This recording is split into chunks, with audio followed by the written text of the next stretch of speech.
Now consider the following statements. Progressive taxation is designed to affect higher income earners more than lower income earners. Okay, so progressive taxation means it's actually wealth. It's kind of like what you can say. It's more equitous than the other taxation, regressive taxation, right? So wealth tax.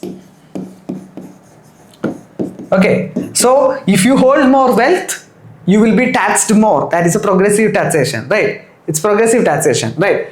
So it is designed to affect higher income earners more than lower income earners, right? Income tax is a kind of like a progressive taxation. If you go up higher among the income tax slabs, you will have a higher income tax rate. Regressive taxation like GST, everything, right, is commonly seen in taxes levied directly on products or services like GST or sales tax, right? So you go to the market, you buy a product, and if you are you bought like 1,000 or 2,000 amount of food, you will look at the bill, okay, because the same tax that you pay is being paid by Ambani or any other rich person, right? But the only difference is they won't look at the bill, right? So it's a kind of like a regressive taxation because it is impacting you more than the rich, right?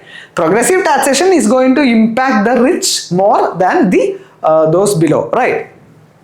There is also progressive taxation, not progressive, proportional taxation, which is kind of like a slab rate, okay, a flat tax is levied on all the participants, okay.